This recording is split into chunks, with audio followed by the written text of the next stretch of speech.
What's going on, guys? Welcome back to Consuming Crime. It's your host here, Jules. Hello. It's good for you guys to hear me again. Good to see that you guys are still listening or checking out the podcast. Before we get started, you can now become a supporter of the podcast by going to consumingcrime.com. And what I mean by become a supporter is you can make a small monthly donation as little as 99 cents to help sustain future episodes, as well as earn yourself a supporter badge. Now, what is a badge? If you join the consumingcrime.com website, there's now an option where you can log in /sign up, and you can join the conversation, talk in the forums, answer some questions that I ask, and get badges, one of them being the supporter badge that I mentioned. You also earn a crime consumer badge as soon as you sign up, and a deputy badge to make your first post. And then you get more badges just based on how much you interact and how long you interact. So like I said, go ahead and become a supporter if you can. It would mean the absolute world by going to consumingcrime.com and clicking that link that says become a supporter. Make sure you tell your friends about the podcast, like us on Facebook. We hit 300, super exciting. Let's go for 400. And last but definitely not least, thank you so much for listening to the podcast. Like I said, we recently hit 1,000 unique listeners in the past 30 days, and that is so mind-boggling to me. So thank you so much for listening. And I noticed this the last episode when I was editing it. This isn't something that I'm conscious of, but my roommate's fire alarm is missing a battery, and or the battery's dying, and I'm noticing it now. See, oh my gosh, I'll do my best to edit it out if I'm not talking at the same time. And then I also talked to her and I said, hey, like, change the battery because now it's getting in my podcast. It didn't used to, because I used to record in my room, but now that my son is sleeping in there, I gotta keep it down, so I record in the living room. Today we are continuing the series American Detective featuring Joe Kenda on Discovery Plus. This episode is A Face with No Name. I kept the original name. I need to stop. I did that last episode too. I kept hitting my straw on my coffee. It is Memorial Day weekend 2016 in Hope Mills, North Carolina. Around this time, there are new homes under construction and people are starting to look for homes to buy. One man in particular, his name is Ken Lombard, he takes this weekend to look around the area for a house for him and his family to live in. He comes across a dirt road and notices a body lying in the hot sun. He wonders to himself, were they sleeping? Are they passed out drunk? Like, what's going on? But he obviously sees that it's a person unconscious. So he gets out of his vehicle, goes to look over, and obviously, worst case scenario, this person is dead. It is a young man. Trigger warning, you guys, this episode does involve a teenage boy. Like I said, as he gets closer, he realizes that this is a young male, dead and covered in blood. He immediately calls 911 and tells them, I'm behind John Griffin Middle School. There's a young male blindfolded. It looks like he has been shot and he is unresponsive. He sounds relatively calm on the phone. Then again, I think we all respond to scenarios different. We never really know how we're going to be until we're in it. Joshua Hamilton is here being interviewed by the documentary. He is a detective with Hope Mills Police Department. He says that at the time of the phone call, he was at a wedding when he received the call about the homicide, and he left immediately. He made a comment that, like, was stupid. He was like, oh, you know, I was disappointed that I had to leave the wedding. I feel like it was probably disappointing to the family that they lost a loved one, but like, sure, okay, your wedding. Officers at first thought it could have been a hiker that suffered a heart attack, which, like, I gotta ask the question, is it a heart attack if it's blood? There's blood there? They see that he looks like a teenager and he has a t-shirt over his face being used as a blindfold. They also see bullet wounds as well as a head wound with skull fragments. He was most likely shot and bludgeoned. They found the bullets in the dirt underneath him, which indicated he was shot as he was laying down. They look around his body and try to figure out some sort of indicating markings. They try to see if he has a wallet on him, an ID on him, and nothing. They have no idea who he is. And the identity of a victim is extremely crucial. Around the area, they find shell casings, 38 caliber shell casings to be exact. So they know that they are dealing with a semi-automatic handgun. In the way that this boy was killed, it appeared to be like execution style. So they made a note of that. At this time, they had to tag him as a John Doe. Then they transferred him over to get an autopsy. So now they're wondering why. One detective notes that most killings have to do with sex, drugs, or money. It has to be one of the above. Was this a gang initiation? Is this a robbery? We don't know. They ran the victim's fingerprints through the database just to see if he was in the system for any prior crimes, and there's nothing, guys. They cannot find this guy anywhere. Officers are looking around the crime scene still, and they see tire tracks, but people are always out there riding their ATVs, so they're not sure if it's from that or if it's part of the crime scene. One detective does see a bat, and that bat is covered in a red liquid. He asks the question, is this red paint or blood? And doesn't blood turn brown? In the images, it did look a little bit brownish, reddish, but they're also thinking, you know, sometimes kids come over to this area and just grab items and hit poles and stuff with it, so maybe they're thinking it's rust. We don't know. They send this in for testing anyway. Reporters start to show up to the scene.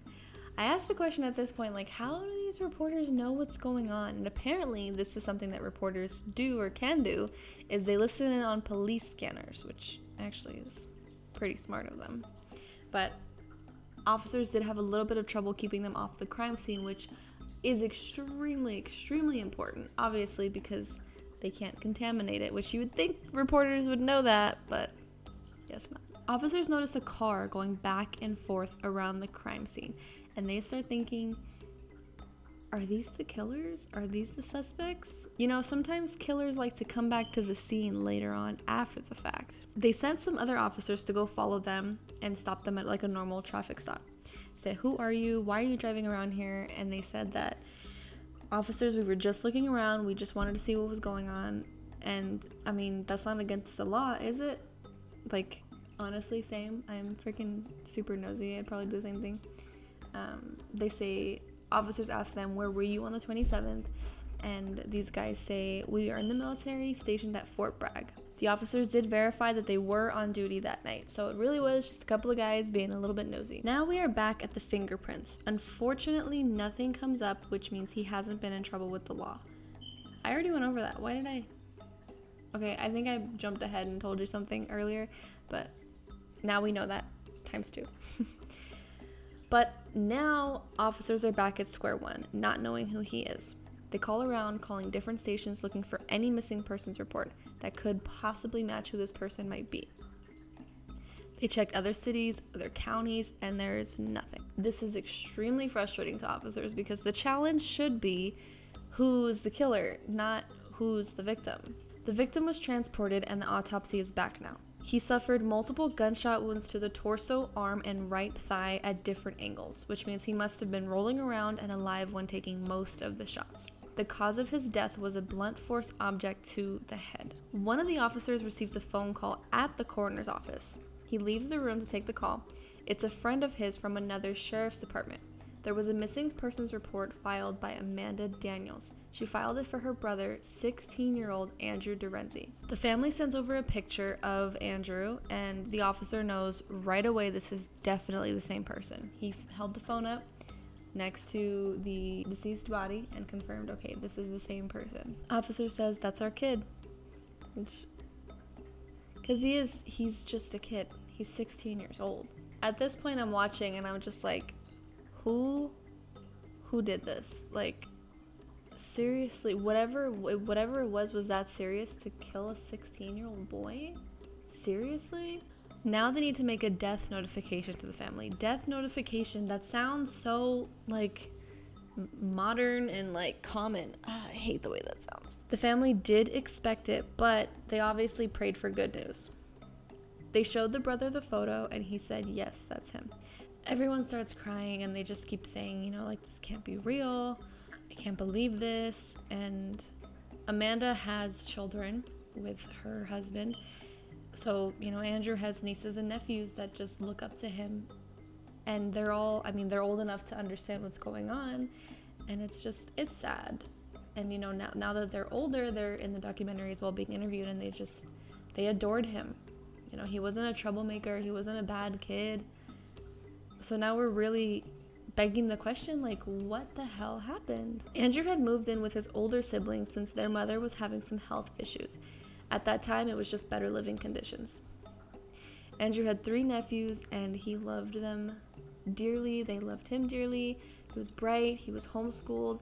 He had 2 jobs, which he was homeschooled, so who was he hanging out with? Which, obviously, officers had to ask that question. He wanted to be a pilot, but he wasn't sure if he was going to go the military route or just do some flight lessons and try to get his foot in the door that way. The family says they had just talked to him. He asked them for money because his car had broken down and he needed a tow truck. So his brother-in-law told him, I don't have any cash, but I can drive out to where you are and help you out. And Andrew told him, never mind, don't worry, I got it, I'm safe. You're safe? I want to know, did the brother-in-law ask, are you safe? Or did he just say, oh, I'm safe? Because if he said it, I feel like, it definitely made the sister and the brother-in-law kind of raise their eyebrows like, what? So where is Andrew's car? Officers put on an APB.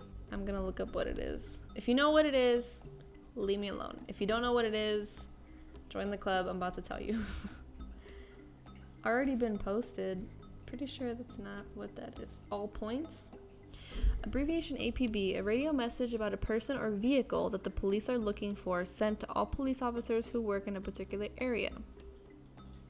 Okay, makes sense. So they put on APB for the car. Andrew had a bank account linked to Amanda and Nate's. Nate is the brother-in-law. I wish I noted that earlier so I could stop saying brother-in-law. I feel like I said it a million times at this point. So Amanda and Nate. They see withdrawals from the account, an amount of $80 from his account and $120 from Amanda's account to withdraw. Andrew does not take money like that, according to Amanda. That's just not like him. They recall after that phone call that they kept calling and texting him, and he did not answer the phone. They thought maybe something was wrong with his phone, and on Sunday is when they filed the missing persons report. Now officers are wondering, are these withdrawals connected to the murder? If it is, which I'm pretty sure at this point that it is. You're gonna kill somebody for, what is that, 80?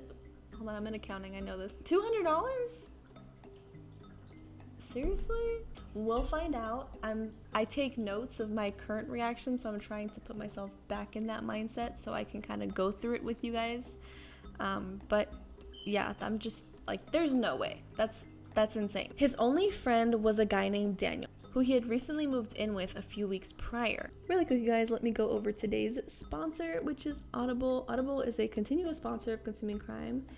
Huge shout out to them for sponsoring today's episode. Audible is a super awesome online website where you can listen to audiobooks. I don't really like reading. I'm not big on reading. I would much rather just pop in my headphones and listen to something. And right now, I'm currently listening to The Mastery of Self by Don Miguel Ruiz. This is just, like, it's self-explanatory. I think the narrator is the author, and it's just really calming to kind of hear his voice. But if you do want to listen to that, you get 2 free credits on us at audibletrial.com/consumingcrime. Again, that is audibletrial.com/consumingcrime. You get 2 free credits on us. If you do it, I highly recommend The 4 Agreements by Don Miguel Ruiz, the same author, but if you want to listen to that author, I always recommend starting with The 4 Agreements. It completely changed my life. All right, back to the episode. So now I'm thinking, all right, Daniel, what you doing, bro? Because the only significant change that Andrew has had in his life was moving in with you. And before that, he didn't get into trouble. He was a good kid. He was going to school, going to work, bonding with his nephews. You're the problem. Like, however you're linked to this, dude. Andrew was extremely independent, and he was ready to get out on his own and be an adult. Boy, if you're a teenager listening to this and you just want to grow up and be an adult, stay a kid. Let your parents pay the bills. Live rent-free. Don't grow up. You got freedom, but it's hard, okay? Just putting that out there. The family had met Daniel at the Fort Bragg Fair a few weeks before he moved in with him, and they knew that his mom was a bail bondsman. The officer knew exactly who they were talking about. He knew one female with a son named Daniel, and she was a bail bondsman. Officers call her and say, hey, we want to talk to your son. She says, okay, no problem. Come into my office. I will have him here. So they go and they sit with Daniel. Daniel is 19 years old. They describe him as clean-cut and well-dressed. He starts saying, yeah, I heard about Andrew. It's really bad how he was left out in the woods like that. And officers are like, how do you know? Because at this point, the only thing they released to the media is that there was a death investigation. They didn't release who it was. They didn't release any further details. So how does he know? They didn't even release if the victim was a man or a woman.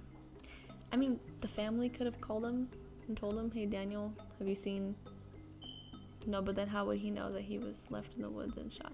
True. Okay, I just countered my own argument. So again, it's really messed up how they found him shot up like that. I guess he said both things. Both officers know now, okay, this guy, he either did it or he knows something. You guys live together? Yes, me, Andrew, and my brother Devin, but just for a little while. He says they were having trouble paying bills and at one point asked Andrew for money for the light bill. They had been evicted the week before Andrew was found dead, and they had not seen each other the whole week, he says. So he says, like, hey, basically his timeline right now is they bugged him, asked him for the money for the light bill. I don't know if he gave it to him. He didn't say anything yet. And they got evicted, and then a week later, now he comes up and he's dead. Officers knew that Andrew used the ATM the night he went missing. So the officer works with the bank and eventually receives an email. He received the email while interviewing Daniel, which I thought was freaking awesome. The email says, we reviewed the tapes. Here are the photographs. Andrew's standing there taking out the money, and you see a silver Pontiac Sunfire waiting in the back for him. The other picture shows another male driving a different car. Let's call this guy Johnny. Remember that name. Andrew is in the back seat of this one, and there are others in the car, but you can't really make them out. The officer goes back in the room with Daniel, and without being prompted at all, and knowing what the officer left for, he changes his story. He must have realized there was cameras around that night. Like, there's cameras at every single ATM. Like, maybe he just clicked. Daniel admits he saw him that night that he went missing. He said, I drive a silver Pontiac Sunfire. I picked up Andrew to take him to the bank to get the money he owed me for the light bill. It was like $80. After that, they got milkshakes, and then Daniel took him to a man named Ian Robinson to drop him off. My mic is falling. Awesome. What is this? Daniel is clearly a liar and cannot be trusted, so now everything that he says needs to be corroborated by police. They track down this Ian guy, and Ian agrees to talk to the officers. He says, yes, they were here that night. Andrew and Daniel left for a short time, and they did come back. Officers can tell that Ian is leaving things out, and they tell him whoever gets on the train first is the one who gets to ride. The DA's office is going to look at who is the most cooperative. Lying is only going to make it worse. He says Daniel came running to the front. They grabbed Andrew and threw him in the car. Would not say who they were, though, when he was referring to them. Okay, this thing is falling. Son of a... He's still leaving things out, so officers offered a polygraph test. They set it up for the same day, and immediately Ian is fidgeting and being told to sit still, which, I mean, everyone would be kind of nervous, but I don't like Ian, so... The polygrapher said he knew way more than he was letting on, and it was one of the worst fails he had ever seen. So the officer decided, let's do a post-polygraph interview where they do it again, and they sat outside on the curb and had a quote-unquote heart-to-heart. Now, he tells the officer what happened. The first part is true. Andrew and Daniel went to the ATM to get money owed for utilities. While they were gone, Devin, this is Daniel's brother, showed up at Ian's house, angry and venting to Ian. Ian tells him, they're getting the money right now, just relax. Devin is not letting up. He feels pissed off, he's disrespected, and he's basically saying, like, he should have given me the money, not my brother, like, he owes me, blah, blah, blah. It's, like, really mad. Devin said he was going to kidnap Andrew after he buys a piece from his friends. Ian tries to talk him out of it, but he is angry. I'm going to make him pay me more. Devin tells him to just keep his mouth shut. He's like, dude, I'll give you $100. You don't have to participate. Just look the other way. For $100, Ian agrees to keep his mouth shut, which, really? You would rather take $100 than to take Andrew and be like, yo, I think they're being a little sus. Maybe, like, call the cops or drive to Vegas. I don't know. How far is Vegas from North Carolina? You guys know what I mean. Like, $100, it was worth that. That was worth it. When they get back, Devin and Daniel take Andrew into another car and take him back to the ATM. The officer asked about the car in the photo. He said, I'm not sure whose car that is. This is the second car. It's a red car. But I think I saw that car at Devin and Daniel's place at some point. Officers get reinforcement to go to Devin's apartment, the new place they're staying at. They get there and are notified that Daniel left, so they sent other officers to go and stop him. In the dramatization, it shows that he tried walking, which officers just were like, hey, dude, stop, get in the car. And he pretty much submitted and got in the car immediately. He knew he was caught. I think there was too many people involved for one of them to not open their mouth, which is crazy because the one that got paid specifically to not open their mouth is the one that did it. This next part is really dramatic. Like, it's so dramatic to the point that I don't think it happened in real life. I think it's something that the documentary literally acted out. Now, picture this. Officers are like super tense. They're waiting outside of Devin's house. Like, is he gonna have a gun? Is he gonna shoot us? Like, they're literally like 20 cops and like 10 cop cars outside, and just like, you know, they're holding their guns up on their cars, and it's just like super tense. Again, I don't think it happened in real life, but nonetheless, they're at Devin's new apartment. They say finally the door opens, and it's just him. It's just Devin Hall standing there. He opens the door and they arrest him. They push the door open and they see Johnny. Remember the name Johnny? That's the name of the guy from the second ATM photo, which, by the way, his real name is Darian Revels. I only said his name was Johnny because I didn't know his name yet. So I was like, I think he's going to be important. Let's call him Johnny. His name is Darian Revels. They ask him, before they arrest him, they say, what kind of car do you drive? And he says, a red Honda Accord. That's the same car in the picture, so I guess that's probable cause to arrest him. So they arrest him too. They initiate search warrants and interviews. First, Darian is being interviewed. We're watching the actual footage in the documentary. He says he knows nothing about the homicide, and they're like, okay, well, what do you know about this photo? They show him that photo of him with the Honda Accord. He says, Devin told me that Andrew gave the money to Daniel, but he should have given the money to him. Again, with the whole, he felt disrespected.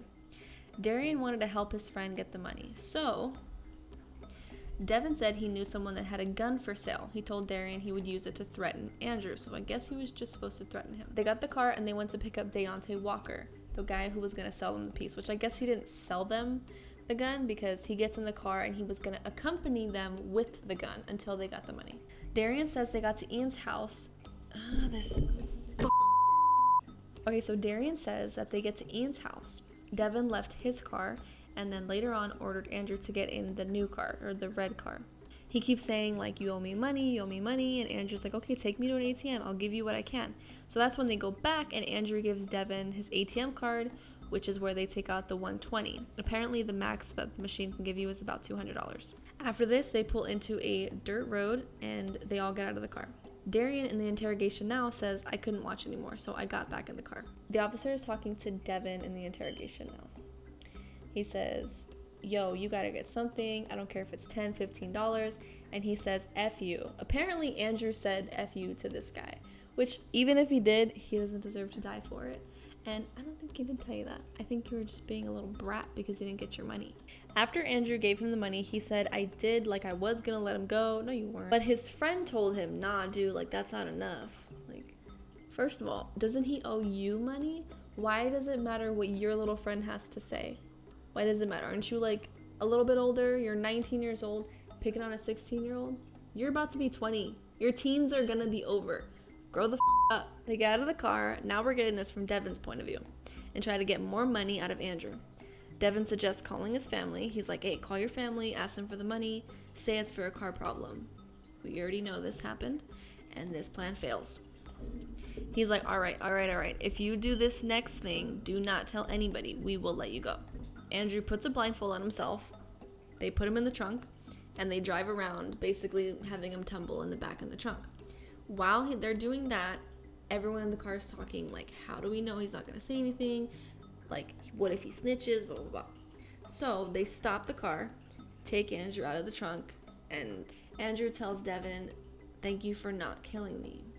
And Devin says, I got you, bro. Devin gets the gun and shoots him multiple times.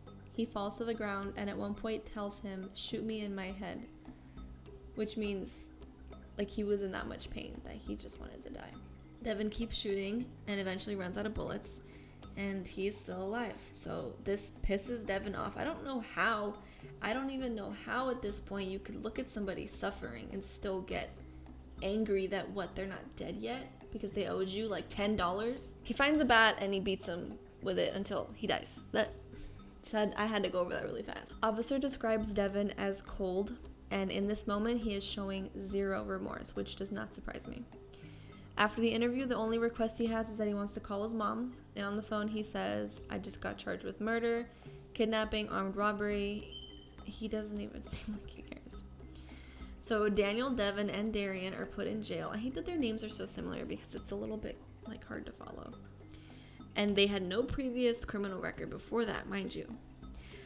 Devin Hall takes a plea deal, gets charged with first-degree murder, robbery with a dangerous weapon, first-degree kidnapping, and gets life in prison without the possibility of parole, in exchange for taking death penalty off the table. Daniel pled guilty to accessory after the fact to kidnapping and gets 3 years. Ian Robinson, the $100 guy, guilty to accessory after the fact to kidnapping, 2 to 3 years in prison. Deontay Walker brought the gun, accessory after the fact, 2 to 3 years. Darian Revels, the driver, gets charged with armed robbery, conspiracy, kidnapping, and gets 10 years in prison.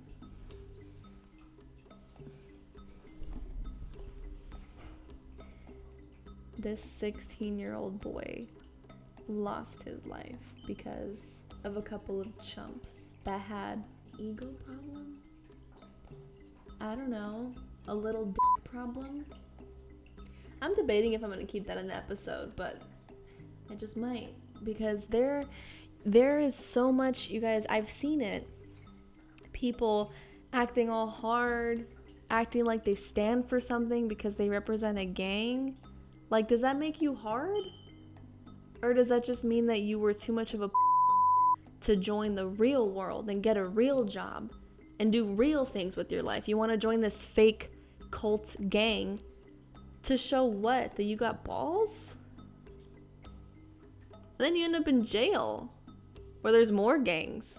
So yeah, like, you made it. It's pathetic. It's obviously something that I'm passionate about because I'm sitting here talking about it, but it's just, this kid didn't need to die. This kid didn't need to die. All these other morons that got 2 to 3 years, even the 10 years, like, rot, mother. I usually try to listen to a case, watch a documentary, and kind of in my head, like separate, you know? Not in a way to where I don't have some sort of empathy, but in a way that it doesn't, I don't want to cry every episode. I don't want to get too emotional because that would make this job that much harder. So I kind of try to tell myself, like, it's not real, but it is. Does that make sense? I hope that makes sense. I don't mean that to be offensive in any way. Every single one of these people's lives matters. Nobody that I talk about needs to die. Nobody that I talk about deserves to die. But I think I haven't covered a case that was, like, I guess gang related or somebody died over money. But anyway, thank you guys so much for listening. Before you go, make sure you like us, give us 5 stars wherever you're listening, tell your friends about us, and then if you want to become a supporter of the podcast, you totally can. To become a supporter, all you gotta do is go to consumingcrime.com, click become a supporter, choose an amount. You can donate as little as 99 cents a month. This helps to sustain future episodes, and you will also get a supporter badge. What is a badge? You earn badges by joining the website, consumingcrime.com, and you earn badges based on how much you interact and communicate with other crime consumers. And thank you guys again for listening and supporting the podcast. It means the absolute world to me. Yeah, that's pretty much it for today, guys. Thank you for consuming crime with me, and you'll hear me next week.